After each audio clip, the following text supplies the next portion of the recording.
Hi everybody, welcome back to Saturday Nights here with me, Peter Driver in Pescari Fly. We're here in Kilkenny and good to be back. Good to see everyone on here.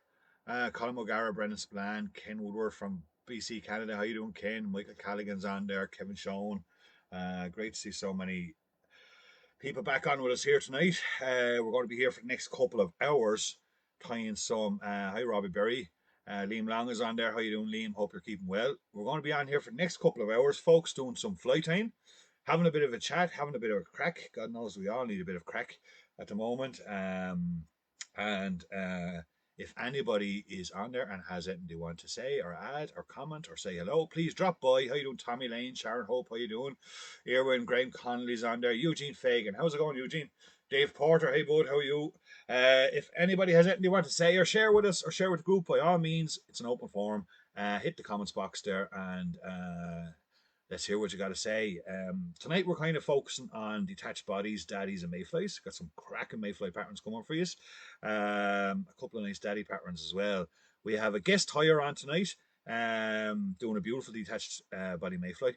And we're not going to have tackle talk tonight. I tell you, it was just such a crazy week here, and didn't get around to getting a tackle talk done. So we're going to have that back next week. But we have a bit of a bonus fly coming up later on from our guest hire. Hi, John O'Riordan, Gianluca there, Robbie. How you doing, Jerry Morgan? Good stuff, Jerry. Glad you got your flies. Jerry won our streamer prize last week or the week before, guys. And glad you got them there, Jerry. Hi, Garrett, Johnstone, Dave Clark. How you doing, Dave Toohey? Normality has resumed. Absolutely, Dave. Great to be back here on Saturday night.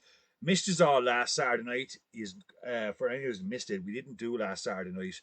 Unfortunately, we lost a very dear friend of ours, Alan Kenny, the week before. I'm not going to say too much, but look at just condolences being passed on from all of us here at Pescari Fly to Alan's family and dear friends.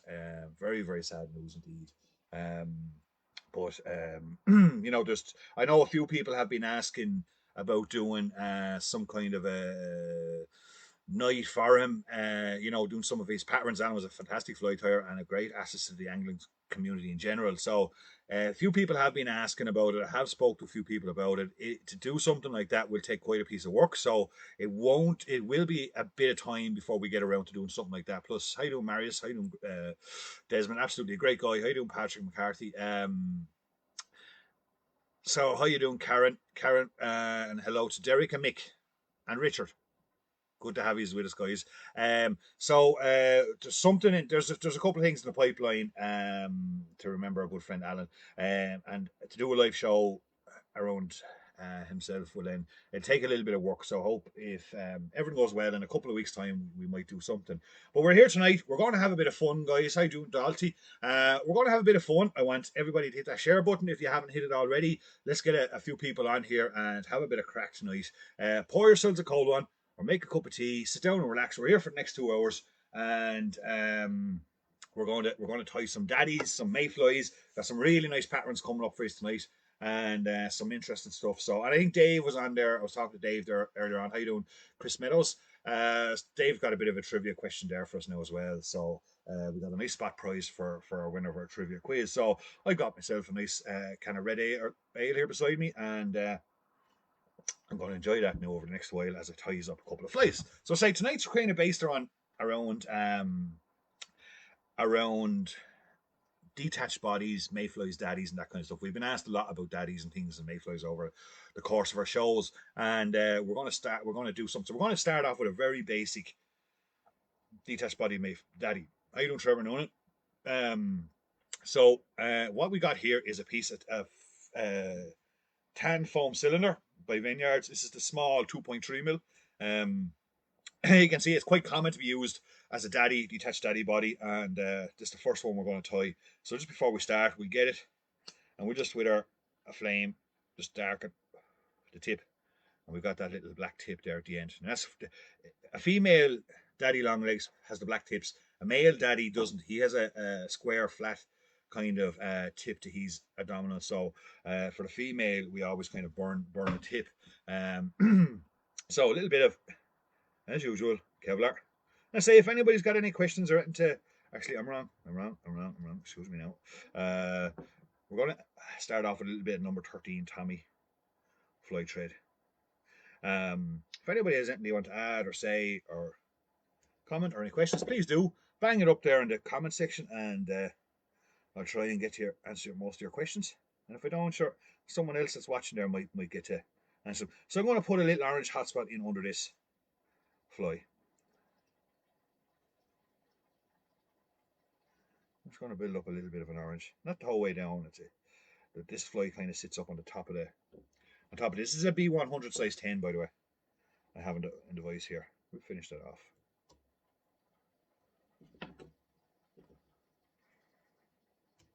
And take away that. Then we'll go to our Kevlar.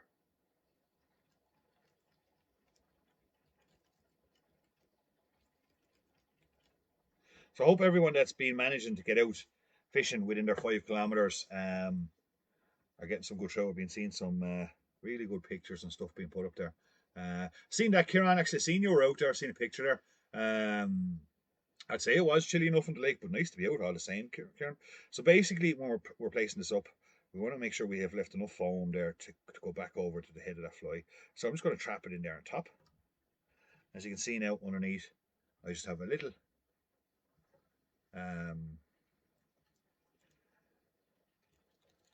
orange put there in underneath that. Now, next thing I'm going to do is going to put in some, not a daddy legs, quite a simple little tiny, this one. Very, very effective. I think the first time I came across this fly was in Killarney. Quite a popular daddy pattern down in Killarney, and it was working a treat. So I'm going to put in 4 pre-knotted daddy legs on that side, and 4 more on this side. Can be used as a dry daddy, can also be used as a pulling daddy, a good top dropper. That day in Killarney it was a top dropper fly. Makes a lot of noise in the water, as they say, and can be super effective for getting trout's attention. A couple of daddy legs. Now I'm going to put in some little wings here. So I got some light brown. Have I any 8 gills on there looking for something grey UV dubbing? I think I might have something there. Good man, Michael Callaghan was out there. So I've just got some light brown hackle tips here, and I'm going to tie them in there to imitate some wings.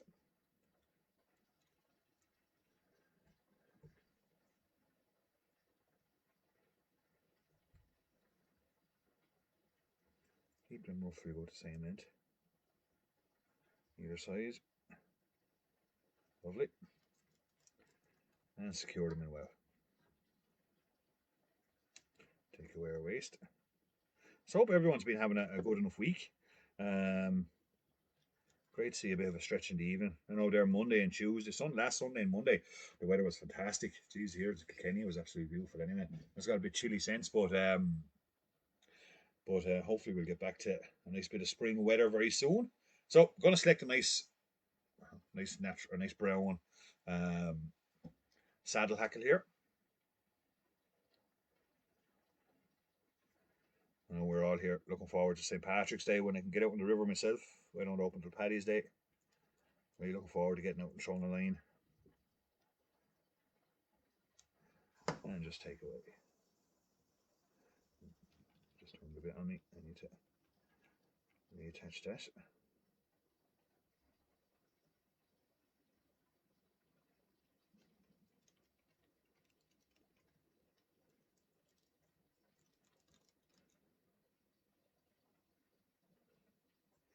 Wind your hackle up.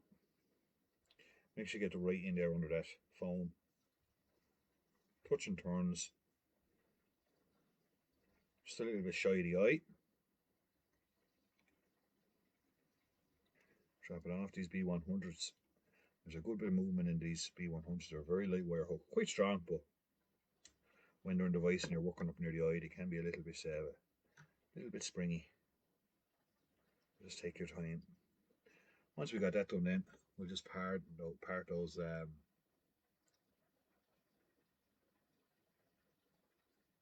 Good man, Graham. He's looking forward to playing the Guinness as much. Yeah, sure, alright. Now take our excess foam over the top.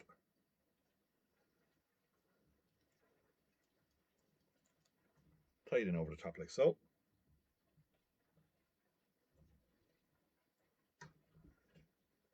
Don't trim that too tight. I always leave a little bit of a overhang there.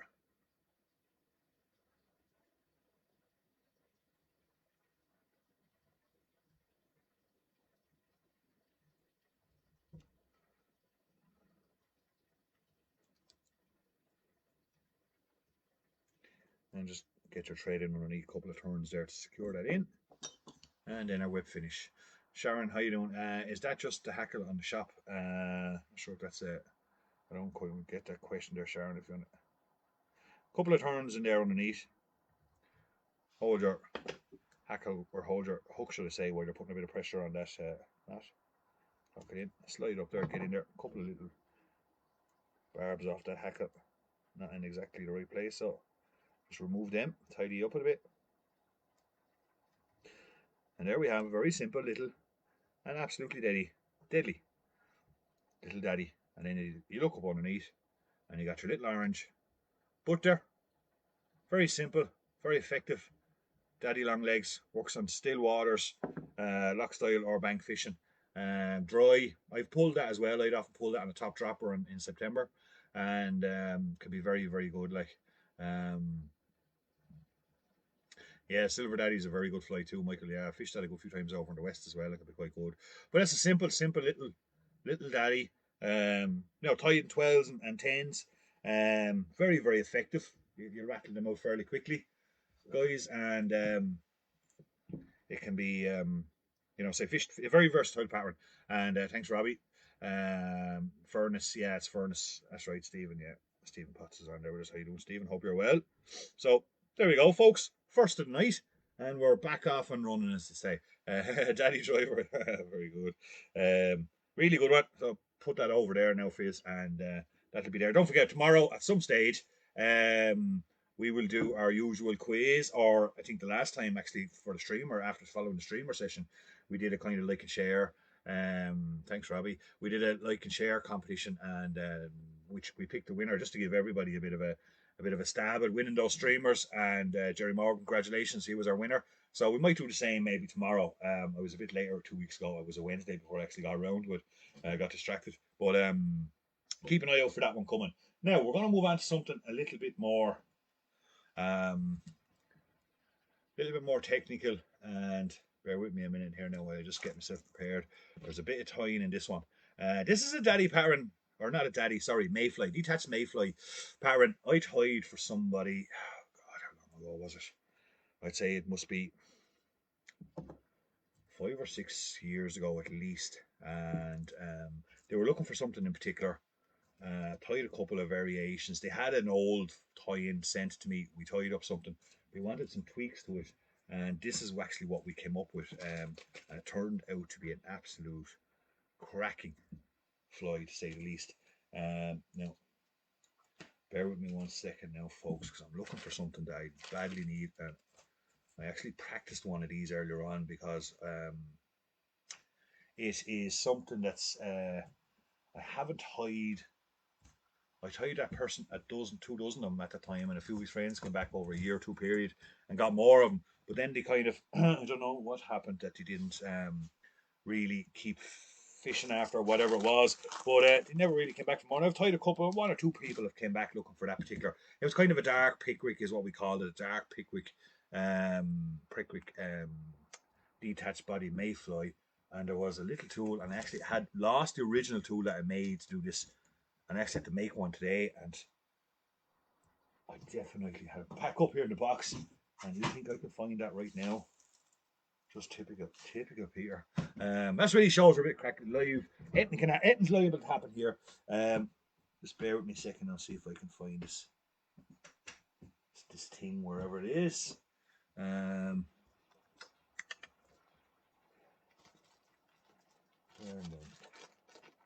Holy smokes, did that go?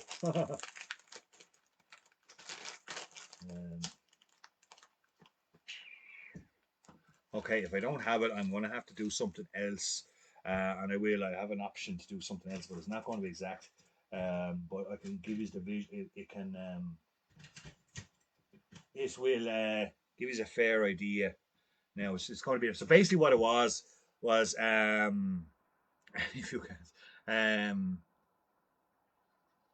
oh man, cats in the head. Syndicate Reaver, yeah. You never know. You never know.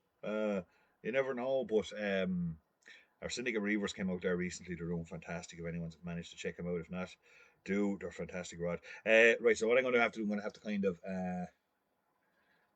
to kind of make you do here for a minute. So bear with me. So basically, what it was it was a salmon hook. Now look at a salmon hook that had kind of curved a bit. That it swept up and around. So when I'm making the detached body, it would create that curved detached body. Say I had it and I practiced it, and I bet you the second I finish the detached body, I'm going to find the bloody thing. But I just can't seem to put my hands on it there now, and I used it downstairs. I just cannot seem to put my hands on it now, so I don't see it there. So anyway, I'm going to make do here with a rather than leaving you for a few minutes to go and find it. I'm going to make do with a double needle here for the minute. Okay, so I'll just move this camera a little bit so it gives you a bit more of a visual of what I'm doing. Not ideal, but sure, look it. It'll be grand, as they say. I just get that into the skewered device. Normally that would be a curve, so you can use a curved needle. You can use a curved needle. You can get a sewing needle there. I'm not sure the specific name of the needle, but that will actually curve and allow you to create that. I think Barry Clark in his book does a brilliant example of that as well, actually, of a curved detached body. So that's what we're going to do. Okay, it's deer hair. To start with, I'm now going to find my stacker, which is there in front of me.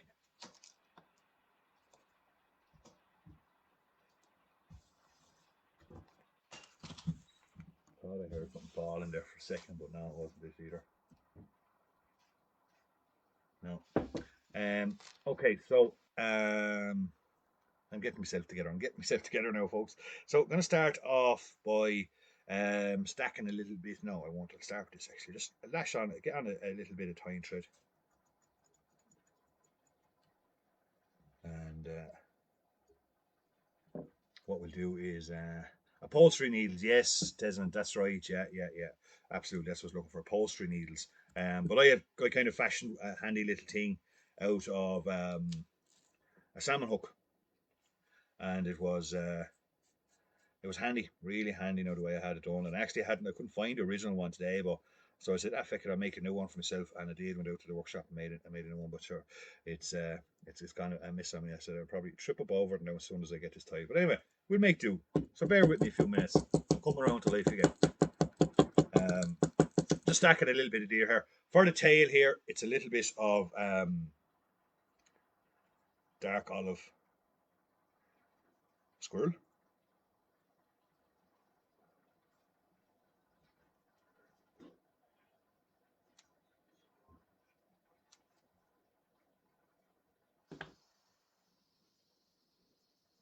Small little slip of that.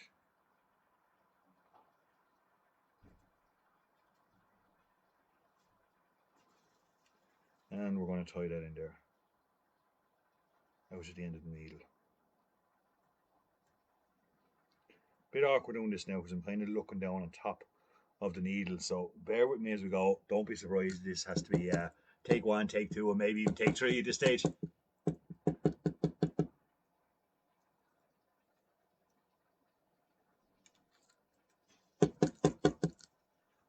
Would you believe it? Here's.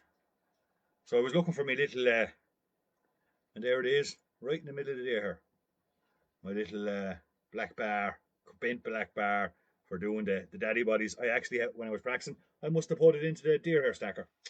Anyway, we found it, so I'm actually going to go back and start again because that needle that's in that is just a bit awkward for doing this particular one. And so I'll put the deer hair back there, take that off for a second, remove the tying thread, put that away, and now here we go. Much better. Much easier. So you can see the curve I've created on that. And as when we finish the detached body, hi Bernard Mannion, when we when we make our detached body, that it'll have a curve into the body. Let's get a position right there now, exactly where I want it. And it makes it much easier to tie it. Okay. But you can use a embroidery needle for that. So now we'll catch up now and get going. Small little bit of this square.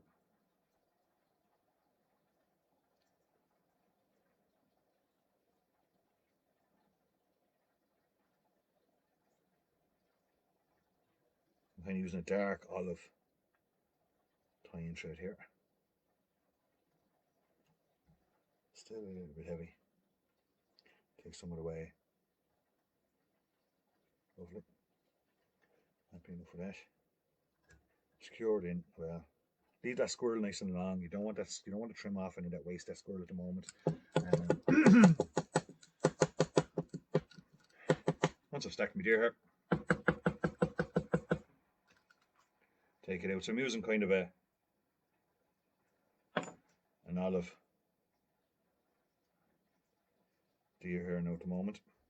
Bring our tying thread back up to where we introduced it onto it and tie in the tips there. Let them kind of spin around that.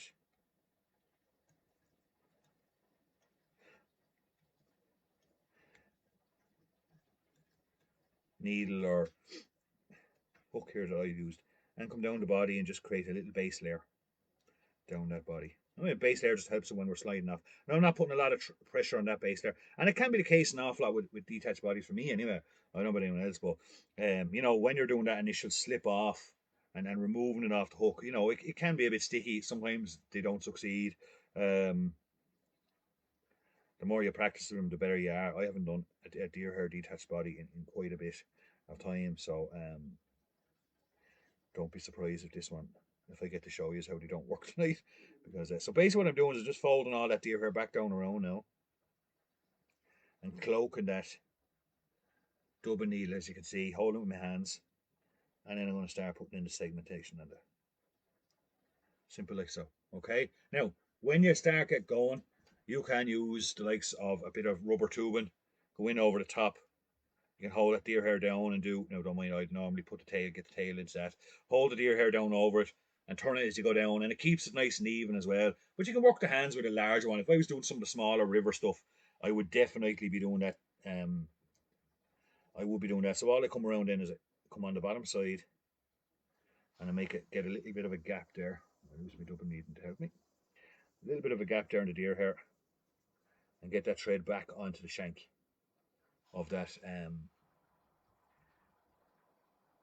needle or now you can also whip finish, which is actually can be easier sometimes too. Whip finish each individual wrap, but I kind of like the security of knowing that that thread is not broken. And so once you just get these out of the way now for a second.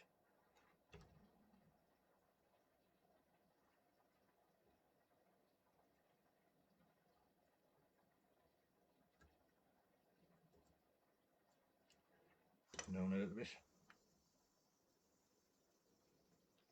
And once again, making sure it's all well cloaked.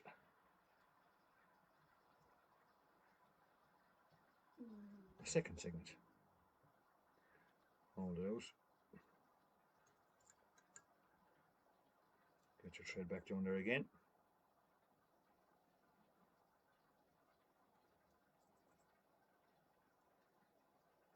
And again, keep working down along the body. You get about 5 or 6 segments.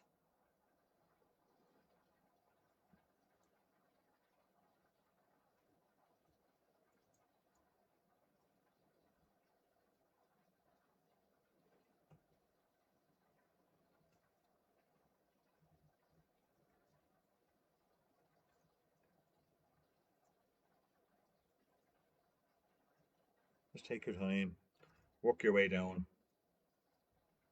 And you can see we're starting to get a nice segmentation onto that deer hair there.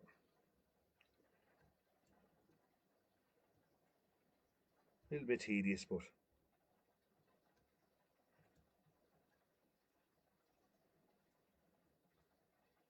worth it for the finished look. And another one. And that'll do fine. We'll stop at that now for a minute. Gonna whip finish that one.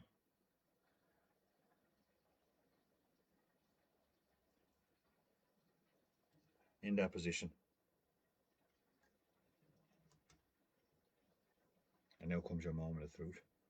Taking up. But before I do, I'm just going to add in a little bit of lacquer onto that. Okay, so now we see we formed our detached, our deer hair detached body. One turn of hair or thread is out of place there, as you can see. You can all spot that on your side. It's okay. It's okay. It'll do for someone that hasn't practiced in a long time. So type one today for the first time in a long time. It's kind of the way I'm sitting here looking in on top. It makes it quite difficult. So I have a little bit of lacquer. I'm not putting varnish on this. I'm putting lacquer because what lacquer does on the needle, as you can see, it's a little drop. And when we place it on each segment, it soaks right in.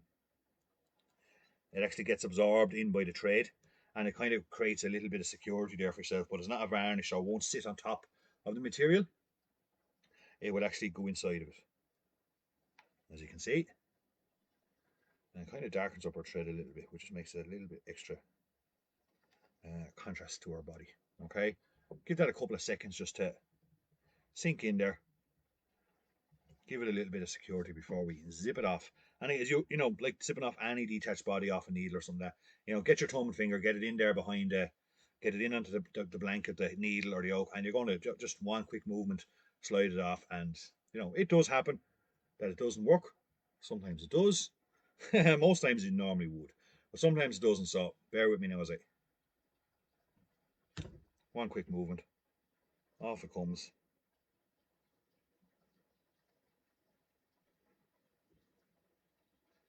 And just straighten it out a bit now. Yeah, it's not too bad.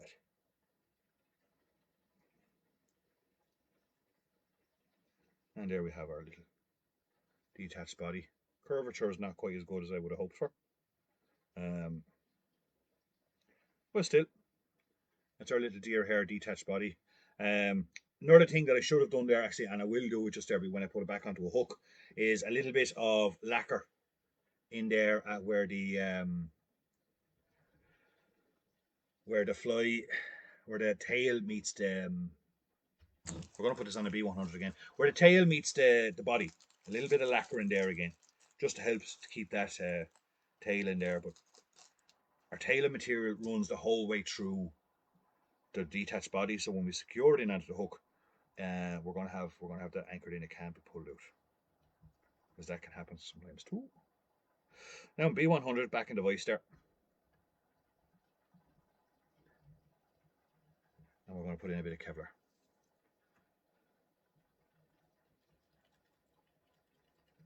I know Mark Antoinette is on there from France. A little bit of Kevlar, trim away our waist. There is a little bit of curvature in that, all right. And we're going to place that in there at the back.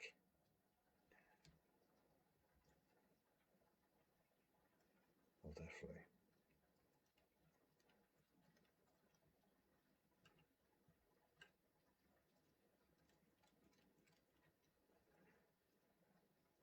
Trim away with that waist. Just a bit of an angle to taper down a bit. All in there. Trap it all in there well. And nice and secure.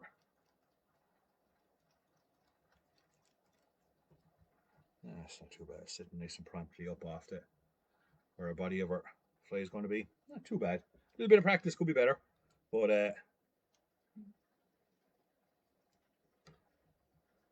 you'll still catch the fish all the same. Now, next thing we're going to add in on this fly is our wings. Sharon Hope, the bobbin holder, is a stone flow bobbin holder. Stone flow bobbin holder. Okay, we've only 1.5 flies, and I'm already running out of space here, folks. Just bear with me there now. I need a bit of room to take out some of these feathers out of this packet. So we got a little bit of mallard barred flank here, mayfly yellow, and we're going to put in some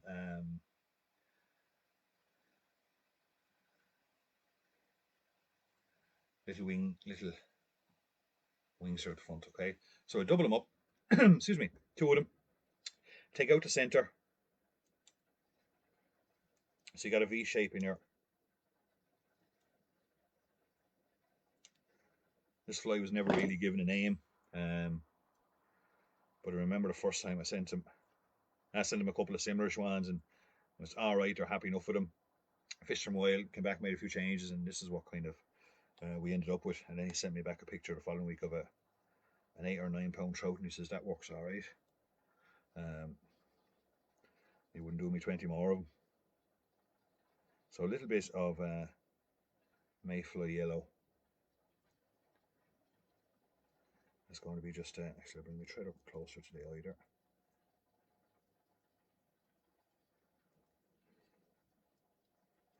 Just like that. So basically I pulled them back to this of dark olive pheasant tail and tied them up underneath.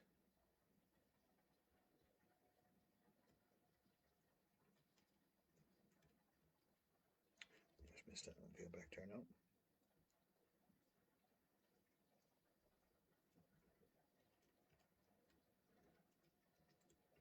Tie them up underneath. Tidy up the tips. And I can just manipulate that around to make sure, yeah, it's perfectly up underneath. Then we take some partridge. Wherever I had that there a second ago. This is dyed olive partridge. I'm going to tie that in there at the back.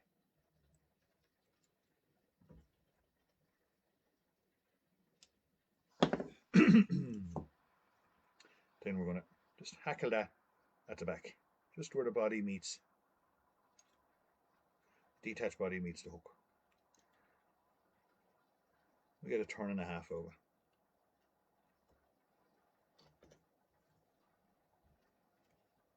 Secure it in. Take out the tip. And now we're going to put in some silver badger dyed pickwick.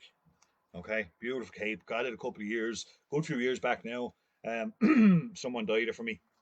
I can't rightly remember who it was. And we travelled somewhere along the way. I have it a good few years, but a beautiful silver badger dyed pickwick. And really good for doing some mayflies, some mayfly patterns. I'm going to test the hackle just to see if I'm fairly close to the size I need to be.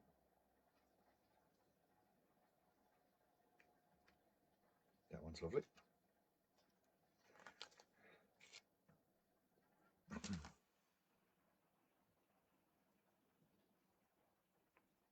Yep. Strip it back a bit. Just stroke some of that partridge out of her way. And get that attached in there. Getting a little bit tight for space in the middle there, but we're okay. Just take your time placing each material in. As you go, as gentle as possible, trying not to affect the other materials that are already in there. Once we got that in, we're then going to wind up, touch and turns, up along towards that wing. Once I get up to the wing, catch the wing, hold it back, and get at least 1 or 2 turns in there at the eye. Get your thread in there and secure it in. A couple of turns to lock it in place.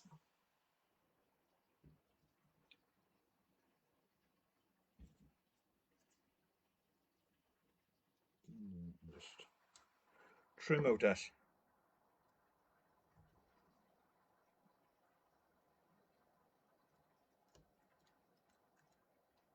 tying off. Now I'm just going to create a little bit of space, just back some of that up there a bit. That's okay. So we have our two natural, you can see the way the natural split. once we put that that mallard flank sitting upright, the natural split comes into it, and you can see we have our split wings. We didn't have to split ourselves. It's just a natural split that comes up with it. I'm going to flip this fly over, and now we're going to just part some of our under hackle. I'm not cutting it away. I don't want this perfectly flat on the surface. It's just to help this fly sit down into the film a little bit. We're just going to split it. I'm going to put that little bit of dark pheasant tail up in underneath.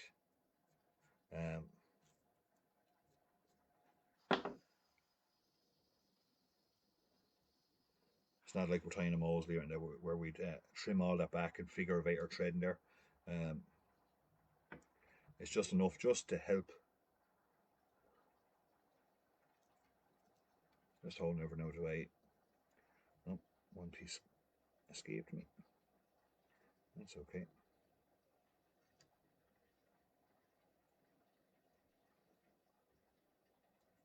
Just enough just to help us. So that fly kind of sits down in on top of the water. That those under hackles aren't propping the fly up too much. Another turn or two. Go back over it once it's secure in. Right in there. Clear away the waste. Could have done with another couple of mil at that eye, that hook really for this one. But we've managed to get away, not too bad. I can still see through the eye, so all is good. Whip finish.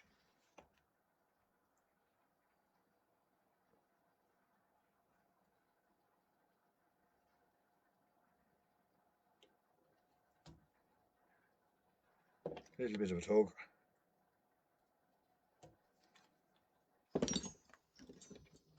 And we're getting there now. A little bit of a stroke. See where all our hackles are. You've that lovely partridge hackle out the back. With our lovely fan out wings. Absolutely beautiful. Yeah, beautiful. So what I said earlier on, forgot to do a little bit of lacquer just there at the butt, just to make sure that now actually going to change that, give you a full spectrum of that fly. A little bit of lacquer just there at the butt, and another little drop of it up just there near the head. And there we have it. That is a little detached body, deer hair detached body mayfly. Tied a good few years ago now for a few friends, and was very, very successful indeed. And see, very natural looking in colour. Bit of pickwick there. That hackle, I know the colour, the camera and the lighting here doesn't do that hackle any justice. That cape that I have, that silver badger that was dyed in pickwick, but it's absolutely stunning. It's one of the most beautiful scapes I've ever had the pleasure of owning. But that's it. Nice simple little fly, not too bad. Like I've tied smaller versions of it as well, in 12s for arrow and places like that. Was used, this particular pattern was used up across the west in several lakes, Corrib Mask and stuff, and I said it definitely worked. Or two to stick it perfectly down, and that's it. Nice and simple, really good mayfly. And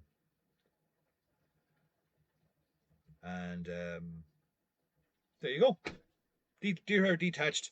Not perfection by any means, but gives us all a fair idea of the technique that's behind it. Worth practicing. It is beautiful to tie deer hair detached. You know, do a couple and you wouldn't be long about picking up very quickly like what it is like. So I hope he's really enjoyed that one. It's a really, really good fish catcher. That partridge out the back is you know, if you're tying dry daddies or dry mayfly, I should say, I found that to be very, very effective indeed. So there we go, folks. So that's our second fly tonight. Hope everyone's yes, Paul Whelan, absolutely. Thanks, Robbie. Thanks, Graham. Thanks, Sarah. Or Salk, I should say. Thanks, Lapete. Absolutely, with a fish down the river. Absolutely. If there was hatch of mayfly, I haven't seen many hatches of mayfly now in the rivers in a long time. I know Doro here, we used to have on the Nord, there used to be a fantastic hatch of mayflies, and I remember like the Dave too, if you're on there, the Barrow used to get a fantastic catch of mayflies. Very good, Kieran. Yeah. Thanks, Dennis. Dennis Gould's on there. How you doing, Dennis? Hope you're having a good evening. But you know, oh, geez, I haven't seen a hatch of mayfly in the Nord in a long time. Remember back to the All Irelands in early noughties, late 90s down in Durrow and County Laois. And the hatch of mayfly on the Barrow was, or the Nord, should I say, the upper Nord was phenomenal. But John McGuire, thanks, Tony. But I haven't seen many great hatches of flies on the rivers anymore. But definitely a fly like that, if there's a hatch of fly, if you do get a couple of olives hatching off, definitely work on the river, absolutely no problem. No problem. So there we go, folks. That's my second one for tonight. I have got more coming. Don't forget to stay with me. Dave's got his trivia quiz and stuff coming up. Now I'm going to leave you in the trusted hands of Desmond Paul. Desmond Paul done a video for us a couple of weeks ago, a few weeks ago now. Gosh, we're here. We're still gets it. That's great, Dave. Geez, I'd love to get back up there. I remember one day after an All Ireland, or not an All Ireland, Dave, a Leinster Championships up there.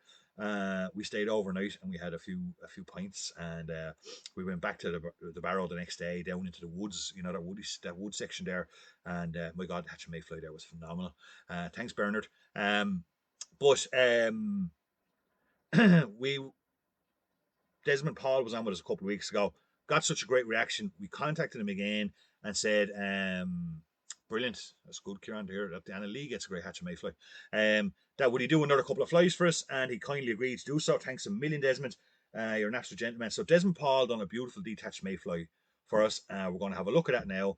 And he done a little bonus fly afterwards. A very interesting little wet fly that you're definitely not going to want to miss. It was an absolute belter. I know I've tied half a dozen since he sent me the video. I haven't ready for this season. So going to leave you in the trusted hands of Desmond Paul here, doing a detached body mayfly and a little add-on there at the end. So make sure you stay tuned and watch it. And I will be back to this in a few minutes. So enjoy and see you all real soon. Don't forget, we got lots more to come.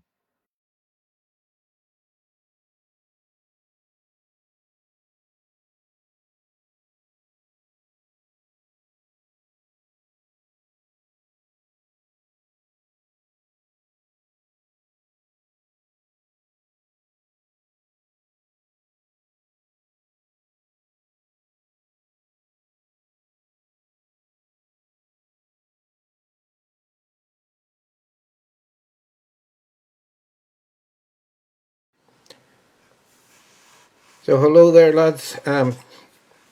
Big thanks once again, Peter, for letting me tie a couple of flies tonight. First one I'm going to tie is a foam-bodied spent, and hopefully, if time allows and Peter allows, I'm going to show you one of my own out of my Melvin Loch Mask box.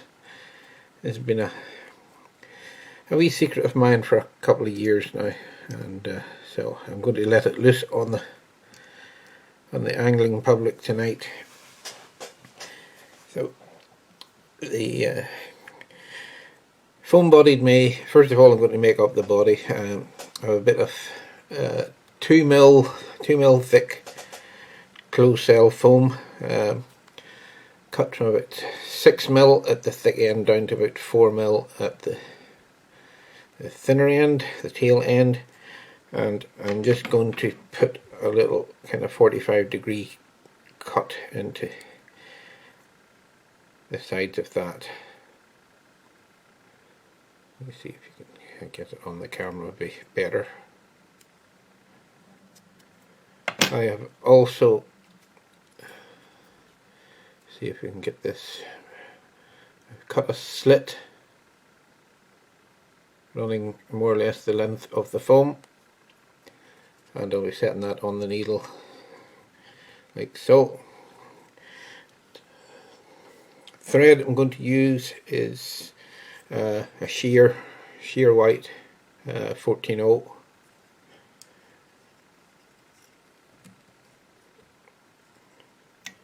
You need a good long butt end on this, so I'm just going to put a couple of wraps around here just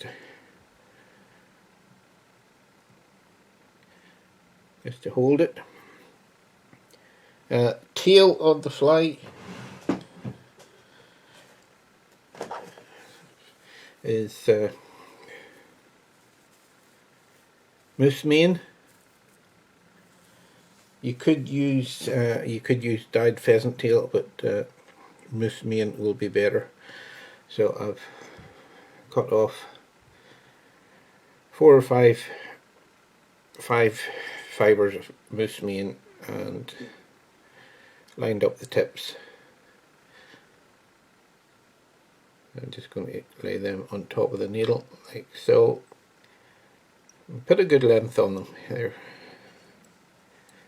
It's a spent, and you normally have a good tail. So 4 or 5 turns just to catch those in on the point of the needle.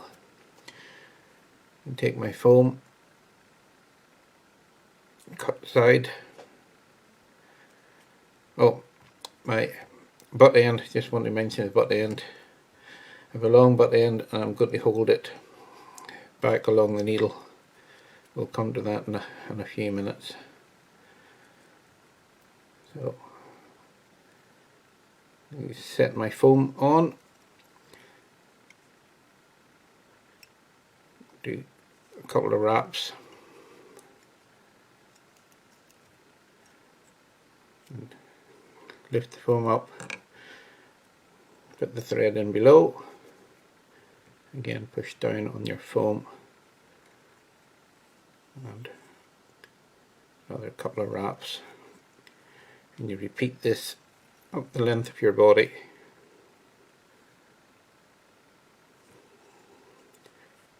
Just increasing the size of the segments as you go.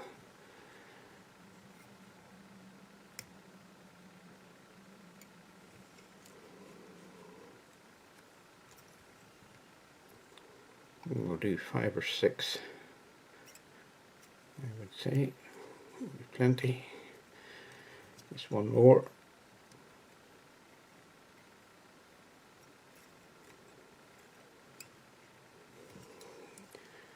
And we'll just come in here with our whip finish tool.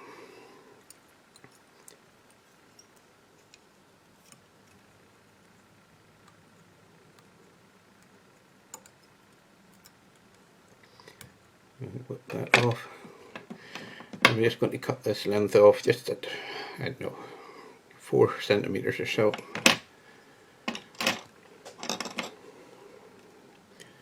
We'll keep our thread.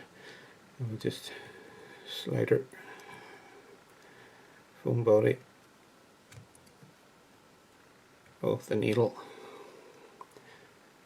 Now, this is, I'm just going to grab the butt end that I had put on, and if you just watch the tail, I'm just going to pull down slowly on the butt end, and the tail fibres will rotate a bit and tighten. So just if you think we had that thread wrapped around the needle, so it's just tighten down on all those tail fibres, and it makes it a more secure job. So we'll get our needle out and get a hook in the vise. Hook in the vise, hook going into the vise, is a Camazon B100 size 10.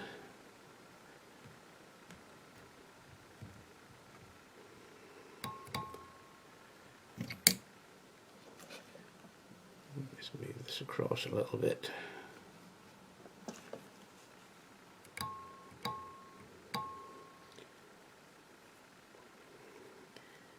We'll use the same thread, get a bit of wax on.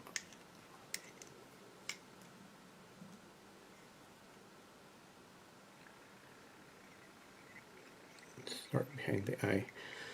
We're just going to come down until we're about in line with the point. It doesn't even need to be that far.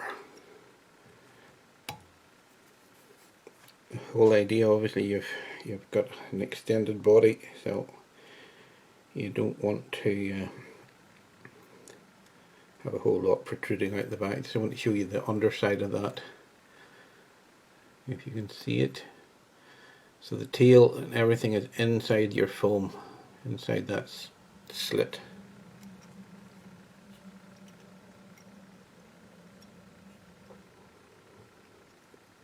I'm just going to trim off those. And what we're going to do now is basically offer up our foam body.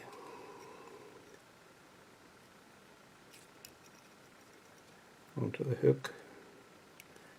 Get all our threads and tails fibres going forward.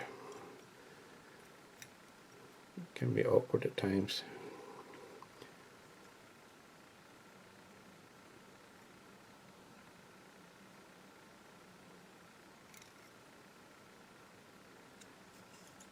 I'm just going to make this segment turn on.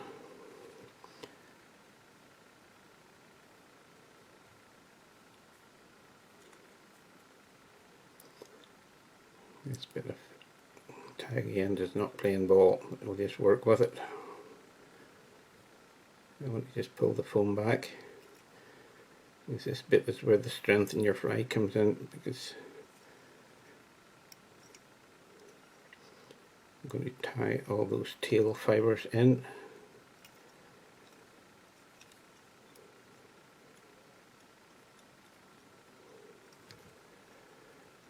Now we can come in here and cut them off.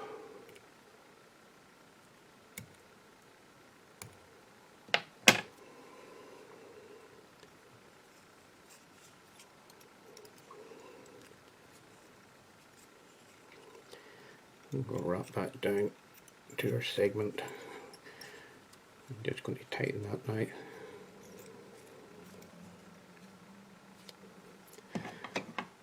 Right, I'm just going to trim the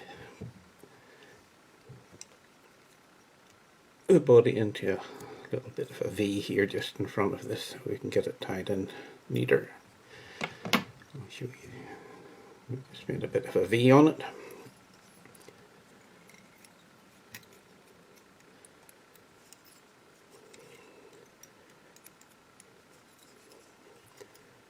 Just holding your foam body and tightening those wraps around. So that's our body, our tail. There's two hackles in the fly, quite a simple pattern. There's just two hackles. First one is just a badger. Tips pulled off the feather, no worries, we're not going to use that part of it anyway. So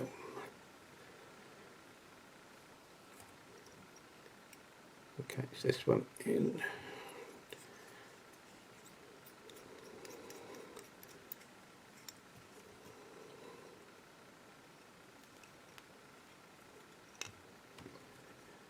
Just pull the pliers on here so you can get my fingers out of the way.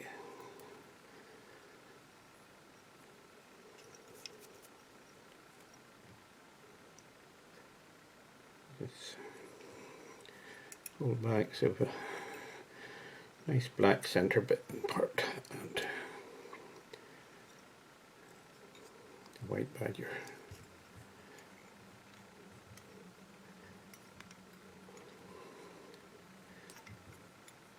Lock that in. We'll cut off that excess.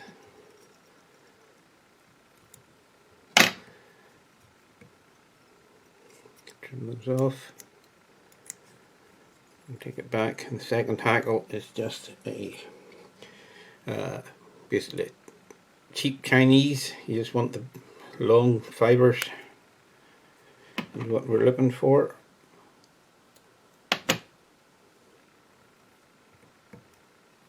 Get the badger out of the way, catch it in on my side.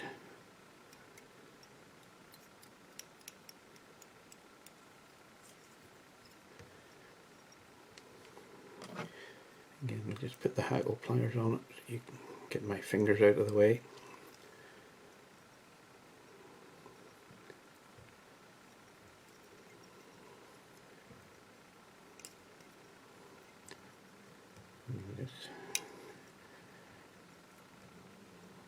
Fold these back slightly as we go forward. It'll all come forward as we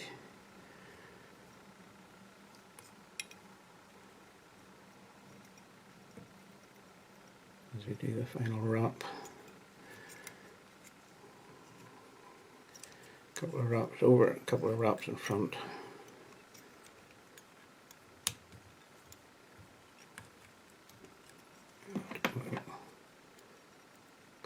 Off.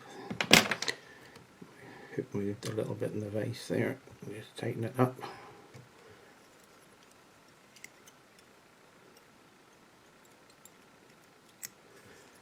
Just pull those in and get black marker.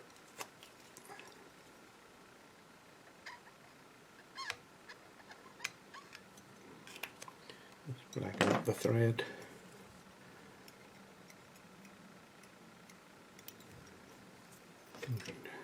Get our whip finish in.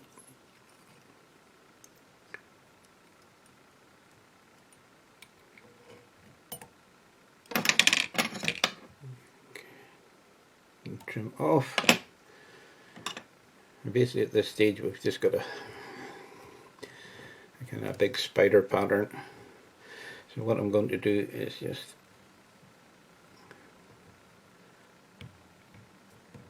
flatten the hackle fibres top and bottom.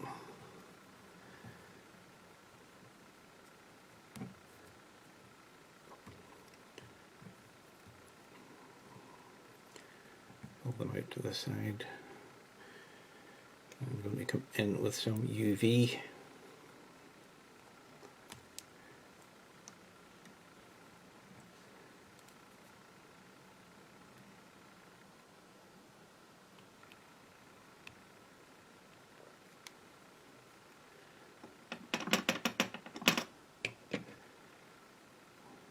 Just wiggle that in a bit.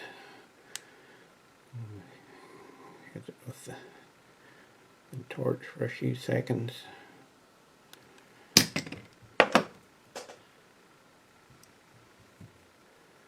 Spin them around. We'll do the same on the top side.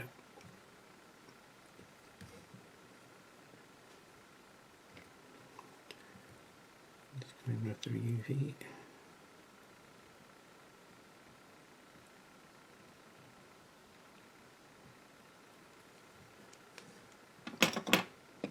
Let that get into the fibres a little bit.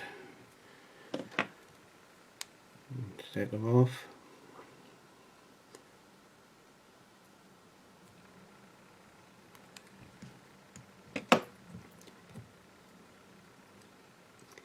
Any fibres that haven't caught, you can just trim them away.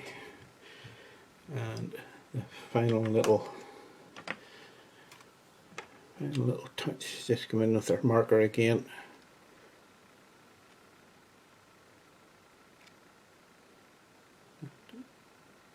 Run it down the sides so we get a nice little mayfly pattern on it. And that's basically our pretty simple foam bodied spint. And a nice floating pattern. Get it in your box. Hopefully we'll get out of this lockdown and we'll have a fantastic mayfly season. All those big trout we missed last year are all sitting waiting for us. Hope you enjoyed that one. And I'll just rip on here and see if we get the two of them done pretty quick. So this one is a variant of Stan Headley's octopus, and I've tied it up specifically for Loch Melvin, well, mostly for Loch Melvin. I had tied it for the international, which should have been on it in 2020. Should have been on it last year, yeah. But obviously that didn't happen. So I fished it myself last year, and it worked pretty well. That's all I'm saying.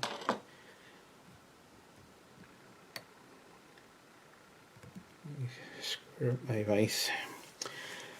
For this one, the thread I'm going to use is just a brown olive Semperfly 14-0. Hook in the vise is it's a B160 size 8, so similar to a size 10, slightly shorter shank than a 10, but a good gape on it. Basically because of the long hackle of the golden pheasant, that's why I like the wide gape. I'm just putting a layer of thread down first of all. we have a tag or a butt, basically uni pearl. So I'm going to take a length off and catch it in.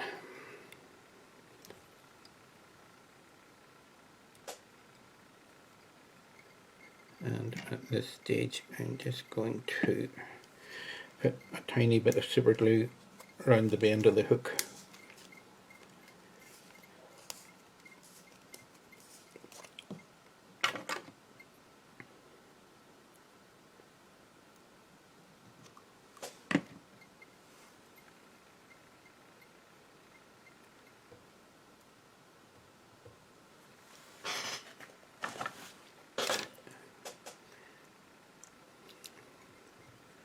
This is purely to protect this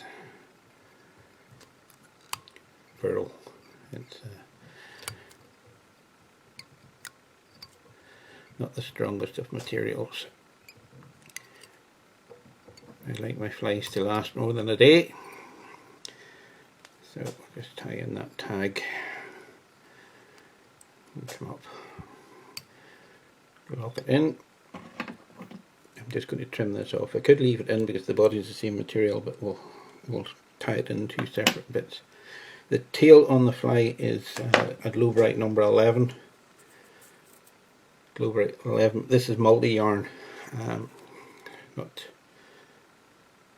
if you can see it there. So it has basically multi fibers, as opposed to the kind of the single strand of your normal glow bright. And a size, I'll call it a size 10. A size 10, I will take a length and double it back. So if I was tying a 12, I would just tie it in as a single strand.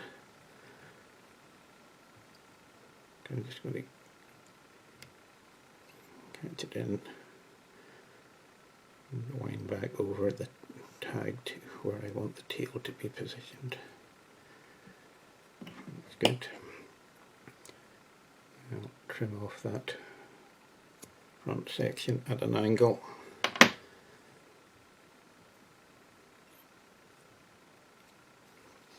I'm going to tie the rib in as I go forward, and the rib is, if I can get it on the camera, it is a chartreuse wire from Semperfly.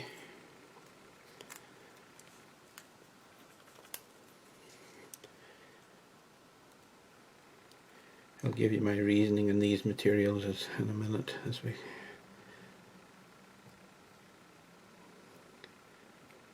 so obviously this fly is mainly targeting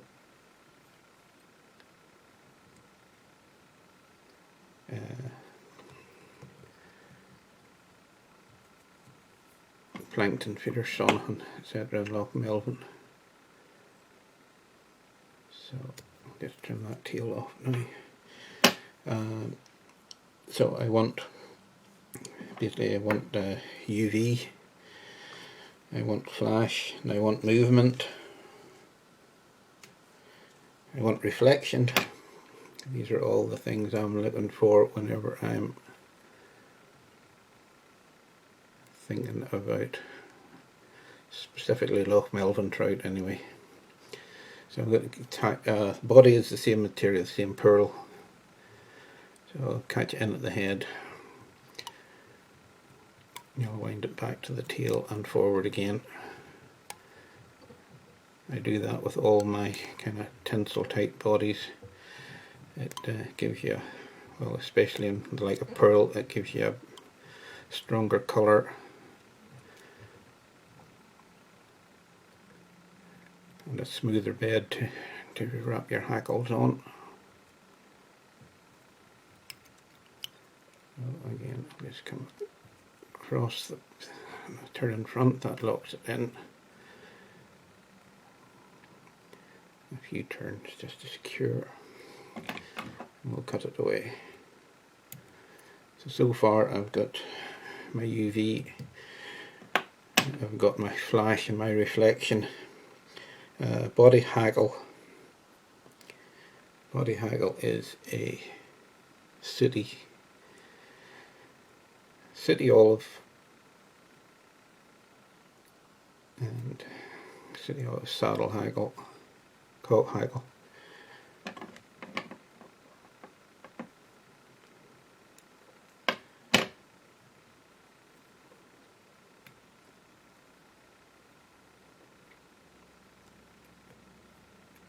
Catch that in, and I want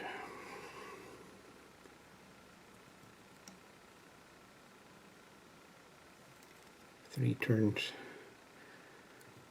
at the shoulder because I want to kick the golden pheasant up, and then I want open turns down the body.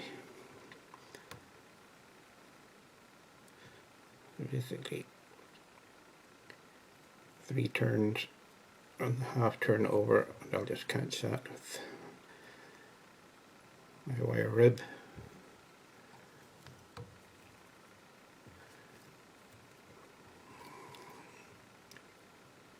And we'll rib up through. Bring the wire up, straight up at the head. Catch it with your thread, put a 90-degree turn into it.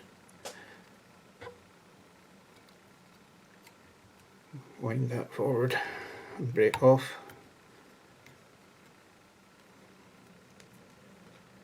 I'm just going to break off our haggle. So you can see I've deliberately not over haggled the fly because you want that light reflecting out of it.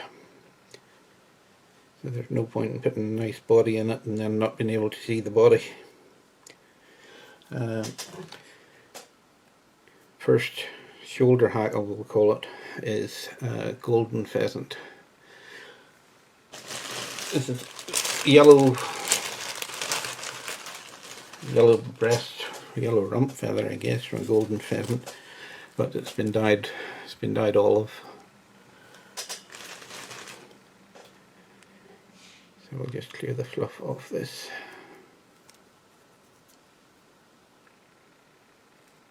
And just the bit on the, which will be the inside, I'm just going to take some additional fibres off. Just if we get that far, it makes it easier to tie in. So just preparing the feather like that, so this is the tip and stroking all the other fibres back. Before we tie in, I'll give it a bit of wax in our thread.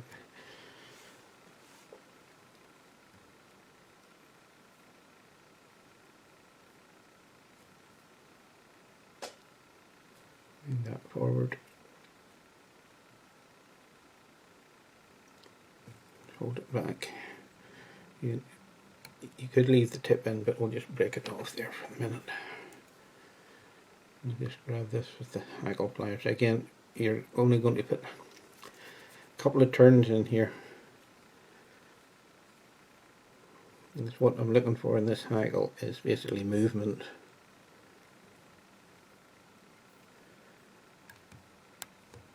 So as you're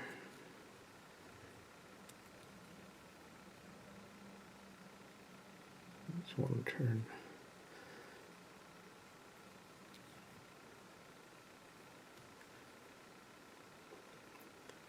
One and a half will be plenty. So I'm just going to bring my thread up along with the haggle stock.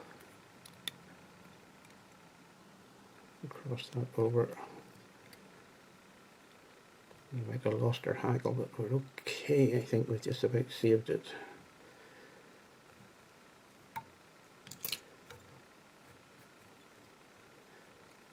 We did, only just.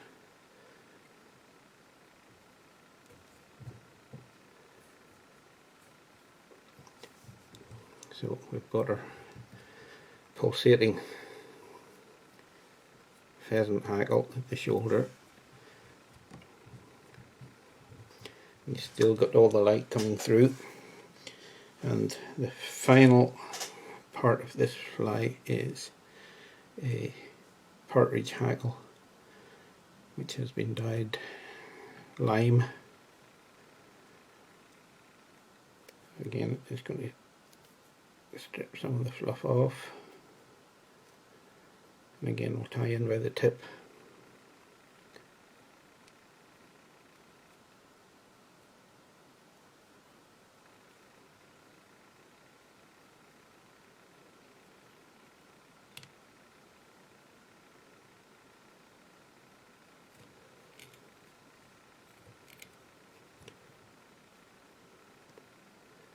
Move the tip back, wrap back over, and break the tip off. And get it out from the golden pheasant.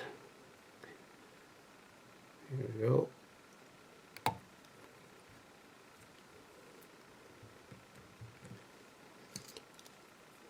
Hackle pliers.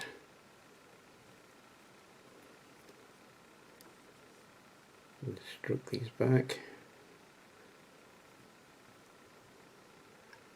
And again, only want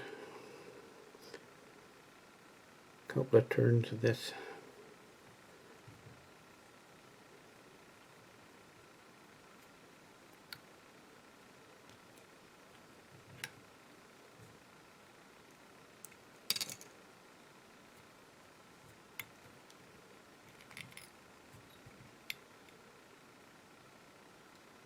Get it wrapped back over the stem. Break it off.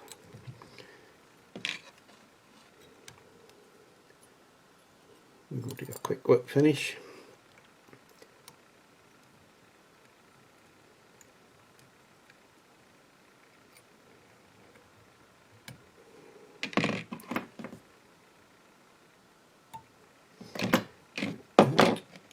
A little cut off. So my hands and hard as nails. I tend not to use UV on my heads.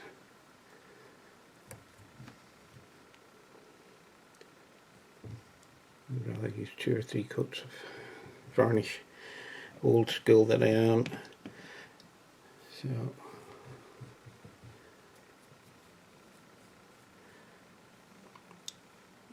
let's see the profile of this fly. So as I said, it's for plankton feeders mainly. Obviously it will also work in feeding olives, mayfly. I have got Guillory on it that we're feeding on mayfly, so it will definitely work for more than just the Sonahan type. So we've got UV, we've got nice sparkle on the body, reflected light coming out of it. We've got movement from the golden pheasant. We've got support from the body hackle, and we've got a little lime lime hackle in front, which whenever you hit it with a UV light, you can see that it also has a bit of a shine to it. So there you go, one from my own box. Has been a secret for a couple of years. I don't mind showing anybody the flies. If you can get on the trout, you'll get on the trout, and if you can't get on the trout, you'll still not catch them. So there we go. I hope you enjoyed it. Thanks very much. Thanks Peter for letting me tie a few again, and tight lines everybody. It's getting closer, and hopefully we'll all get out. Thanks very much.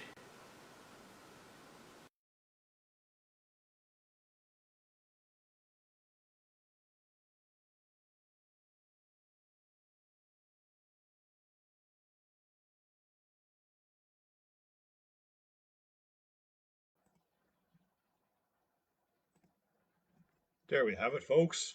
Some absolutely beautiful tie-ins there by Desmond Paul, top class Desmond. Thanks a million for that. Two beautiful flies. Some great techniques there as well. Gifted Desmond, absolutely gifted, Jar. And thanks so much for sharing. Really appreciate it. I think, judging by the comments in the group there, everyone seemed to really appreciate those patterns there. Fantastic stuff. Um, so we're back. We're back here live now. Hope everyone's enjoying their Saturday night. And if anyone has anything they want to add or ask or shout away there, please, by all means, I think Dave will have his trivia quiz up there now shortly. If it's not up already, I didn't see it come up. So keep an eye out for that one. We have a nice spot prize for that.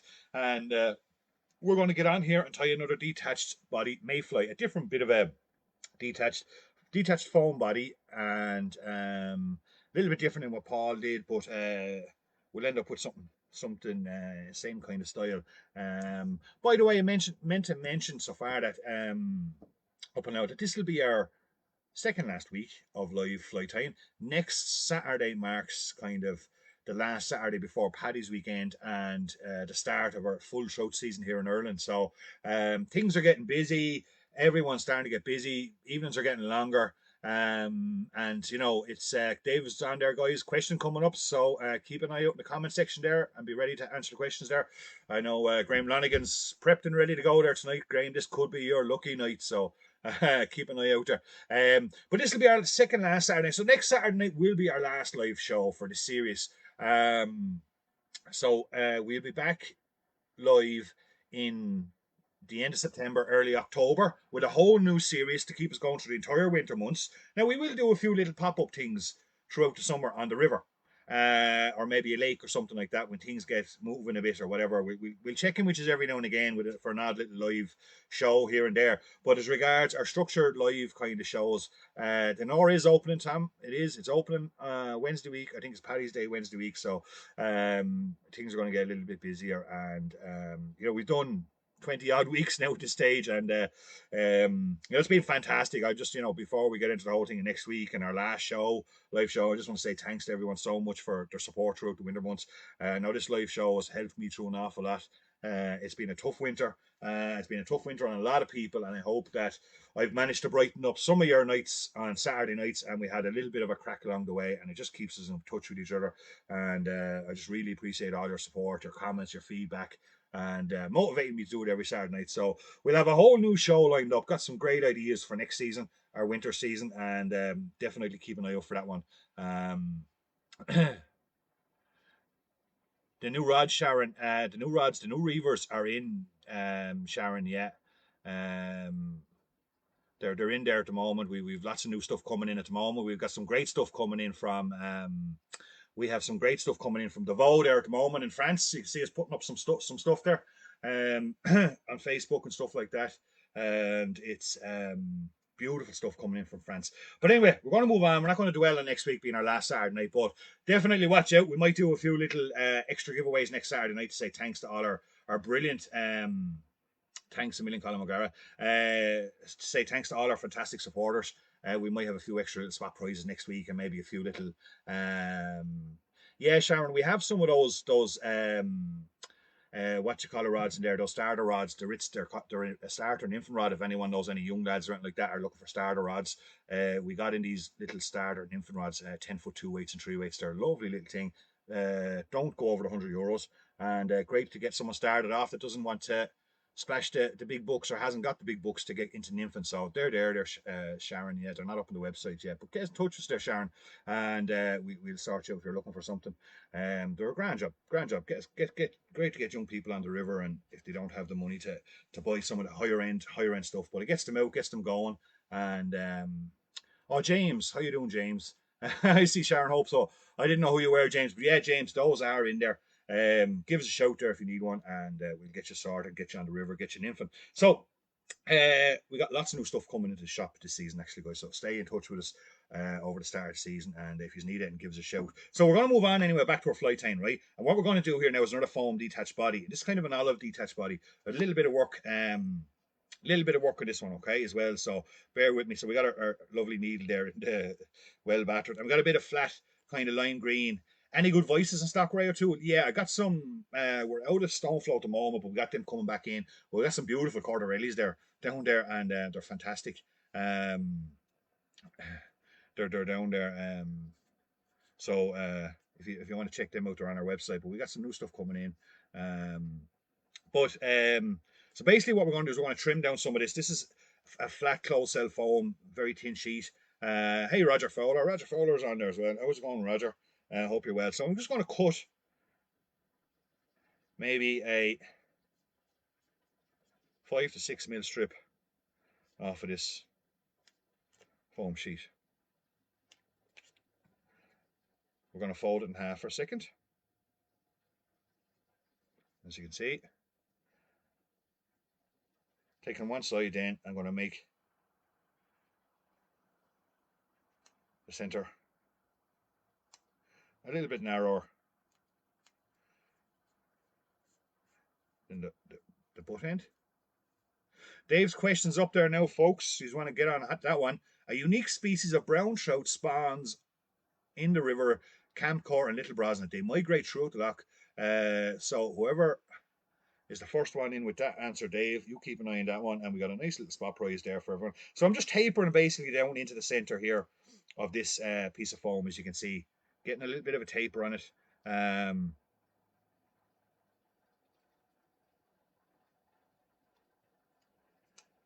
Just keep trimming it along. Get it nice and straight. Get a bit of a taper on it. And this will be forming our body.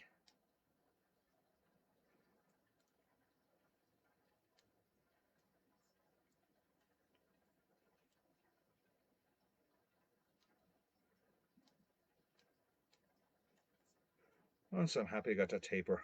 As you can see, when we open it up, then we got a narrow center section and two wider ends out the back end. Now we want to put a bit of color onto that, so we're going to use an olive pro marker. An awful lot of people ask me what markers do I use, and basically just the labeling's worn off the other one. It's a pro marker. Okay, these are really good. Find them good. Unfortunately, we don't sell them in shop, but you can get them in most station shops. And what I'm going to do is just place this on the table here a bit. I'm just going to lightly stroke a bit of olive across that green, but I'm not going right down to the center. I'm going to leave that little bit of lime green as kind of a butt. And just as you apply it, you just brush it off a little bit with your finger. It just makes it kind of that color kind of taper back out into that from the nice olive into the dark green, and then that's what we're left with. So you can see we have a little bit of shading on it. When it's folded over, we should have a lighter tip and a darker body. Okay. Ken Woodward. Ken, look at next week will be your weekend. I might pick. We got a few spot prizes to give away next week and stuff. I got a bit of a plan for our last live show. I say thanks to everyone. So we might have something there related to British Columbia. Ken, thanks for being around. Ken's on here with every week, guys. So what I do before I place it on my needle, I just get another needle, kind of me bodkin here, and I just massage it back up and down just to get that, because it's quite a narrow. It's quite a narrow there. Google said too many people asking the question, man, Robbie. So just to form, to create the little hole there in the center. You can see what we've done there. Okay, and it just helps when you're adding up onto the onto the mountain needle here. Now we're going to put our little bit of Kevlar on there now. Start off with a bit of Kevlar onto that.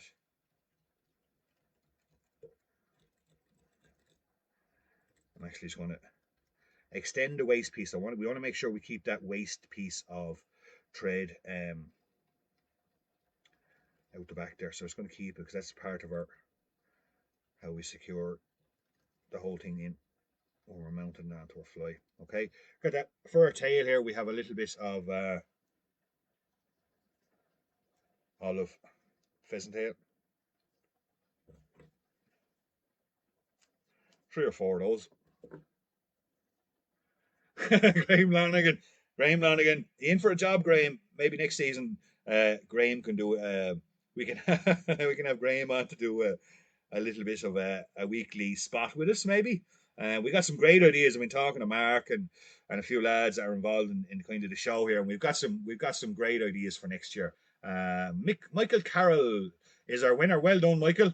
Michael, I will get your details later on for you, Michael, and Michael and his local Rivers Campground. What you won, Michael, is a pack of Scarfar's wax, and one of his coils, one of his fabulous coils. They're fantastic. So that pack of wax and coils will be on its way to you Monday, Michael. If anybody's looking for any of Scaffar's wax, we have it. We have it all in there, and there's lots more on the way. Fantastic stuff. For Nymph and Rivers. Check it out on our website there. So once I've tied in that, I'm then going to take that little hole that I formed in the center of that and massage it over the tail like so, and then pull back our tail. Then move your. Now I actually went a little bit too far there, as you can see what happened, and the offcuts of the tail. And he's taken back just a little bit. Now that's not going to help there now either. So what I got to do here now is just. What have I got to do here now? I think it's going to be nearly a start again job, is it? I think it's going to be a start again job. That's a little error that happens in fly time, especially when you're doing live fly time. Don't try and fix it. Just start again. It's the easiest thing to do. We're in no major panic. I can save the bit of foam by just removing it out. Perfect. Ready to go again. And we'll start again. You're very welcome, Michael. Thanks for watching the show, taking part. So,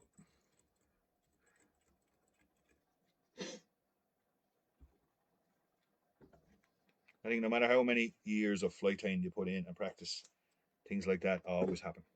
So, we'll add it back in our tail segment.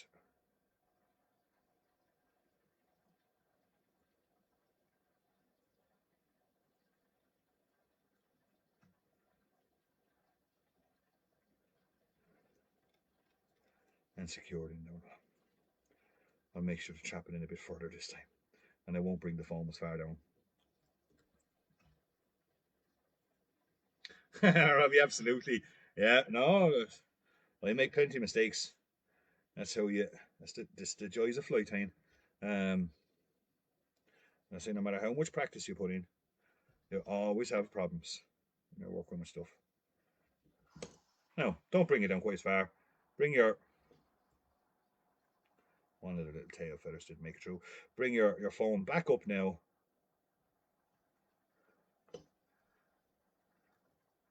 And what I actually should have done there, and I need to do now, again, another mistake. Lots of mistakes happening tonight, but no harm.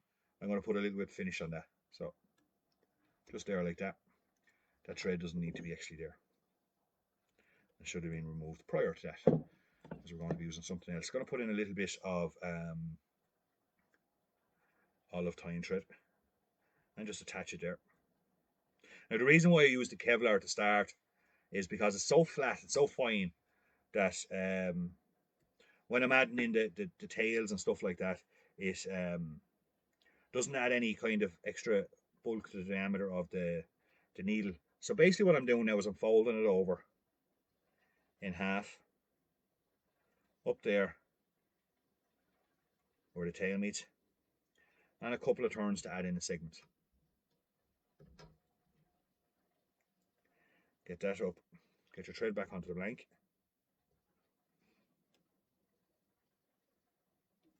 Get it nice and tight so no thread is shown afterwards up at an angle. And we're going to start working our way down this body.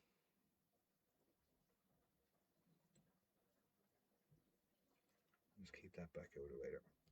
Start working our way up the body, adding in our segments.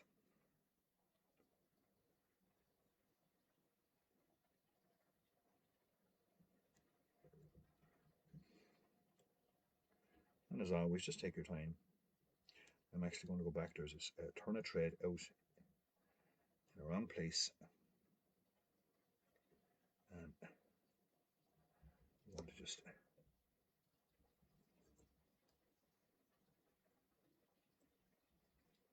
get it as good as we can.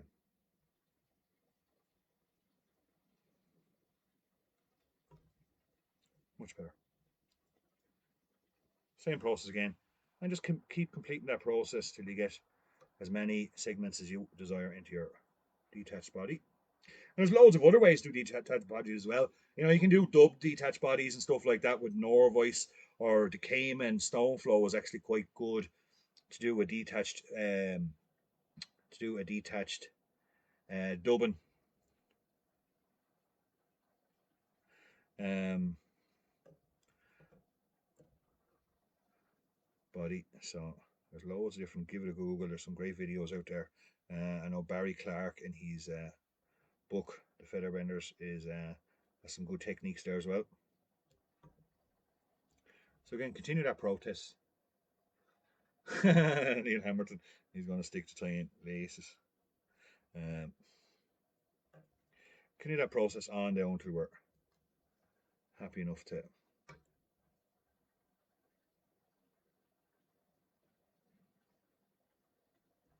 And obviously, you can do these bodies quite fine as well.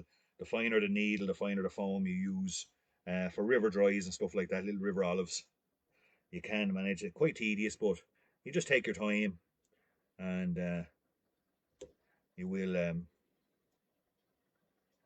get the look you require. So once I'm down there far enough, yeah, it's pretty good. I'm happy with that. I'm going to put a whip finish there on that for the moment.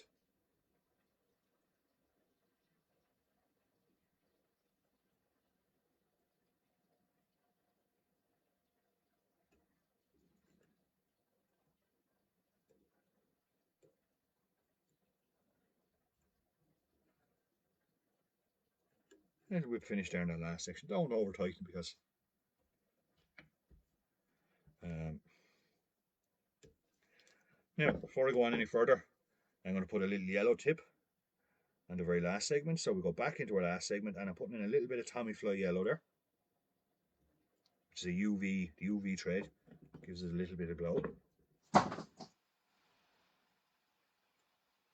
Trim it off.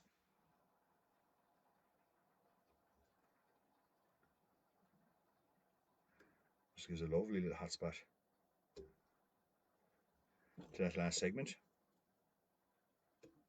And likewise, on the second last one, I'm going to add a little bit of the Tommy Fly hot orange.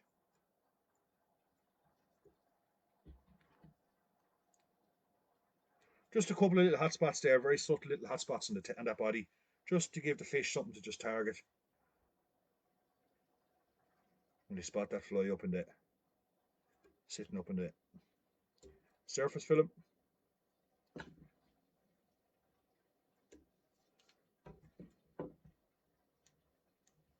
We go back to our little bit of lacquer.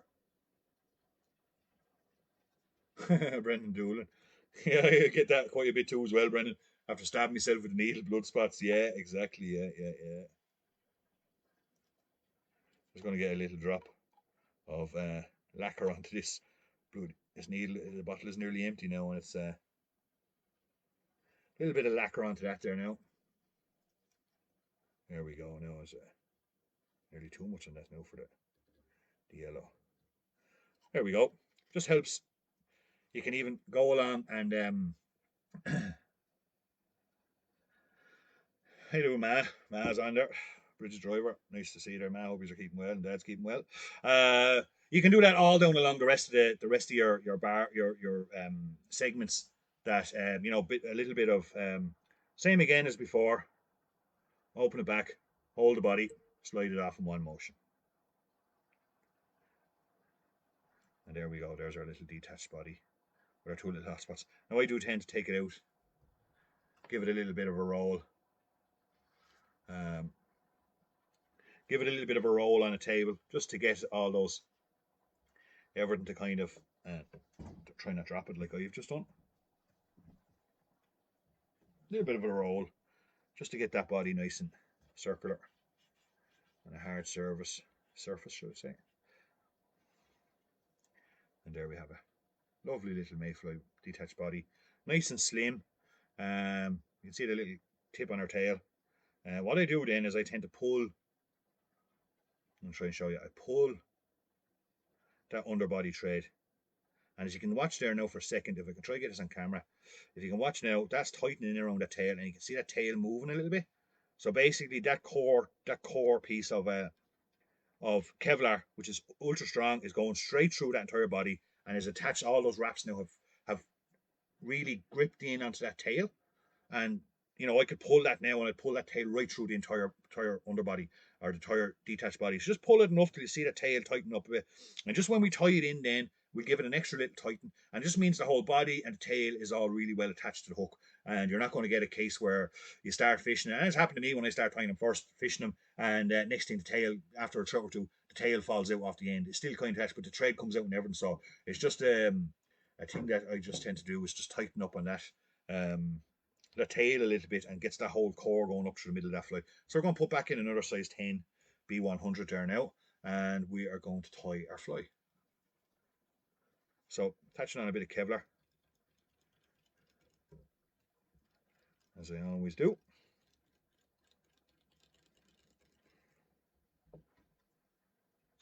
Sharon Hope, Tackle Talk, or James, sorry, James. Sorry, James, what's your second name? I'm trying to figure out who you are, actually, James. Tackle Talk this week, we didn't have it. Crazy week, didn't get a chance to snare someone to do Tackle Talk. It will be back next week, and Desmond had done us an extra fly, so we didn't do that, but it will be back next week. But since I'm your second name there, James, it'll be kind of just you've got me caught there now for a minute of who you are. So, hi Paul. Paul Cattle's on there. How you doing, Paul? Now, so we're going to mount this in. Okay, so either side of the hook.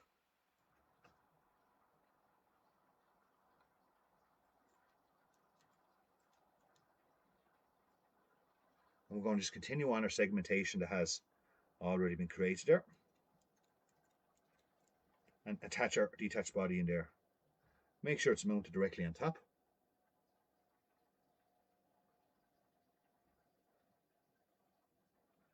And now what I'm doing now is I'm just tightening up that core, and I'm going to get a couple of traps around that core.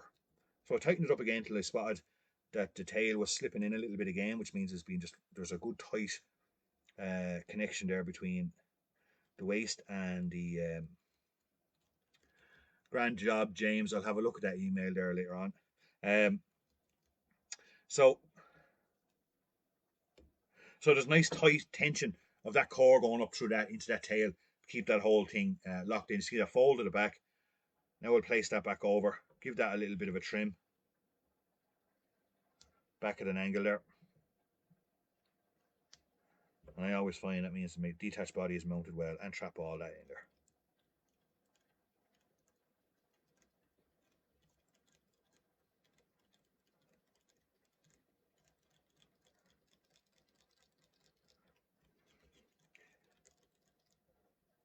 And there we go. Pretty happy with that. Tail's nice and strong. Give you a little bit more of a visual on that one. Camera's a bit off. Our two little hot spots are there. Tail is well mounted, coming up nicely out of the hook, and coming nicely up out of the hook, and happy enough with that one. Now, going to put in a couple of hackles there. So we have two hackles in this one. We got a nice medium olive, medium to light, I would say, olive hackle, and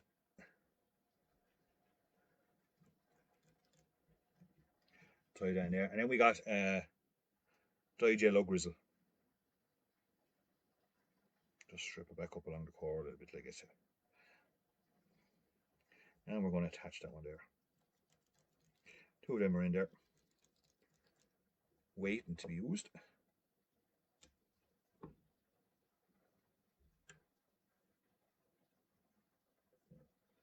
Now,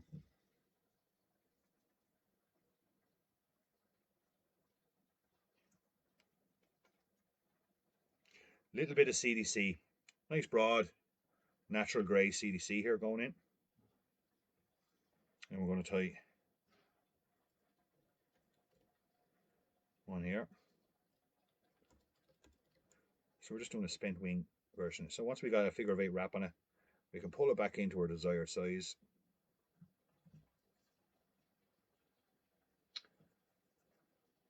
Am I a member of the IFFA? Sork is that? Our man Robbie, he said he's that octopus that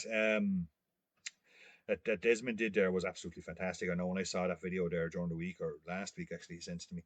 I sat down. I sat down there one night and I tied a half a dozen of them for myself. Absolutely beautiful octopus.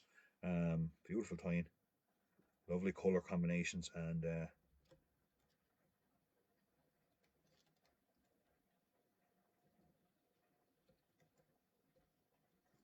so once I got those in there, as you can see, and give that last one another little tuck back. Good job. Make sure they're both well secured in, and trim off our stalks there, like so.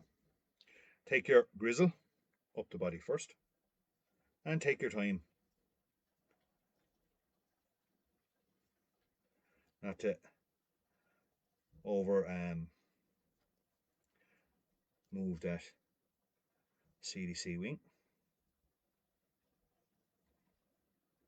You can even stroke them back out of the way a little bit for yourself. I'm actually going to take back a little turn there now. Get a bit closer to that wing there.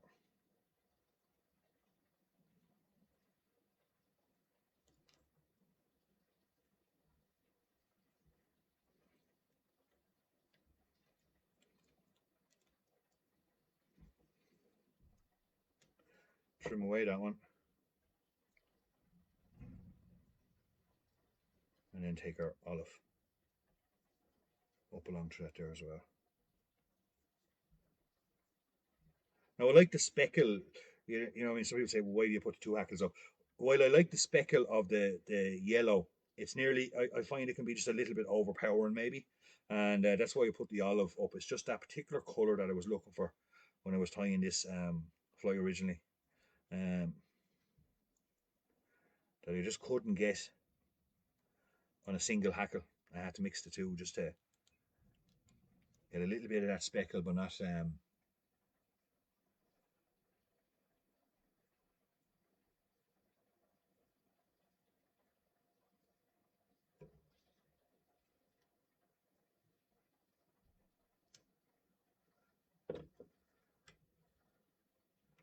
stroke back all those.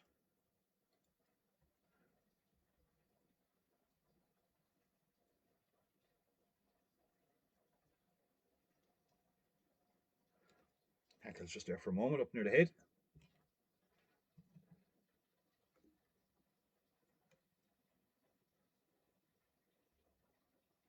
A little bit of a whip finish there now for a second. Thanks, Graham. If anybody hasn't seen, actually, you'll see Colin is putting up there. Robbie, Robbie, Robbie Berry has his own YouTube channel there at the moment. I was looking at some of his great videos there. Make sure you check him out, guys. Robbie, if you want to stick that up there in the comment section so people can find you, done a lovely job on it there now. Did a lovely, I think it was a little emerger there I watched the other day. So once we got that done there now, you can see our wingspan coming out to the middle of it. What I'm going to do now is I'm going to get in and trim some of those bottom hackles for starters. Just get a little bit of a brush on it again. And just trim them out lightly. I don't want to trim them completely. But I just want it so that fly again sits down into the... I want to leave some stubble there as such. But almost the stubble is nearly going to be tapered, if you know what I mean. It's going to be very narrow in the middle and kind of taper back out towards the wings.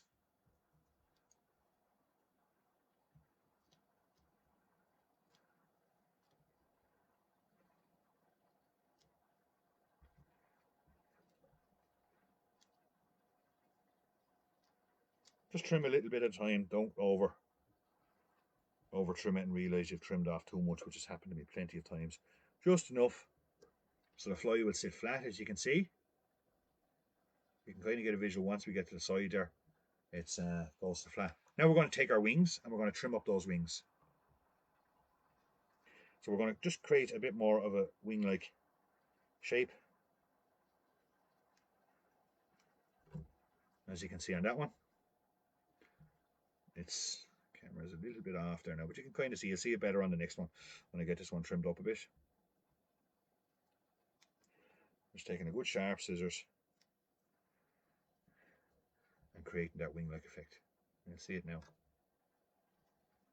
Okay.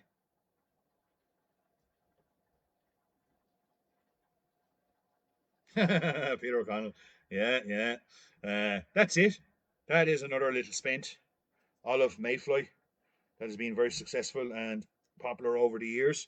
Not a complicated toy, any of these little flies that are a little bit more tiny, and you just take your time and yeah, the Robert Flaherty, the colours on the hackle there, mixing the yellow chartreuse with the olive gives a lovely colour. And I remember doing that before, and I had this colour in my head that I wanted to copy, and I just couldn't. And I died a few grizzles, couldn't get it. But putting the mix in then of the two hackles just got it absolutely perfect for what I wanted to achieve. But really good dry fly for the maize, and really does.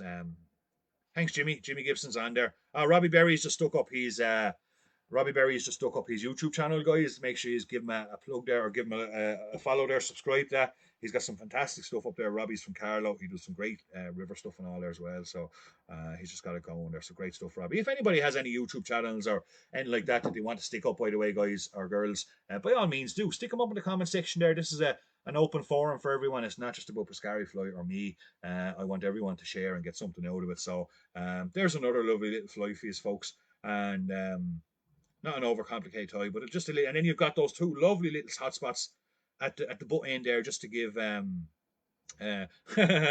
just to give a little bit of a hotspot target there for the trout in a kind of a duller wave. But really, really good mayfly, and I hope he's enjoy tying it, and I hope he's enjoy catching a few trout on it.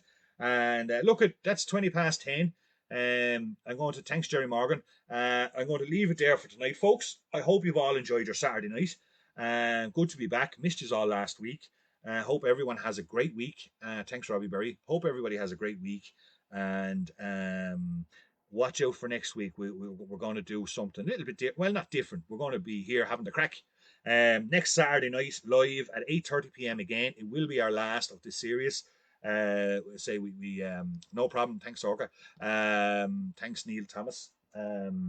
We've been here quite a bit. Thanks, James. Arthur Windrum, you're very welcome. We're going to be here back with a new series all next winter. We got some big plans for it, so make sure you stay tuned. And we will be back during the summer. We will check in on this every now and again. But when the whole thing settles down, folks, and COVID restrictions are dropped a bit and people are allowed to move about, there will be an open invitation for everybody to come to Thomastown and do a little fly tying session and maybe a fishing session. And we might throw on the barbecue and have a few bottles of beer to celebrate us all coming back together, that we've all made it through this together. This group of people, a fantastic group of people on here every Saturday night. I can't thank you enough for all your support that you show us here in Pescari Fly through the business and personally with your messages and comments every week, and really do appreciate it. But if anybody has any questions or anything they need answered or anything they want to talk about, by all means, pick up the phone, give us a ring. You have all my details are online there. If you're looking for any fly tying fly fishing gear, give us a shout at www.pescarifly.com. We will look after you as best we can, and I hope you all have a great enjoy the rest of your Saturday night. No problem. Thanks, Aidan. Enjoy the rest of your Saturday night. I'll see you back here live. There will be a little like and share kind of thing tomorrow to win those lovely mayflies. What we will do is tomorrow I will stick up a picture of that, so watch out for that one, and we'll do the draw then tomorrow evening. Come on, Ken. Ken has his YouTube channel up there as well, folks. Anybody else that has any YouTube channel or businesses, you're more than welcome to tag yourselves and do whatever. Share it up there. There's a great group of people on here that offer you great support. So anyway, look at good night, everyone, and have a great Saturday night. Enjoy the rest of your weekend.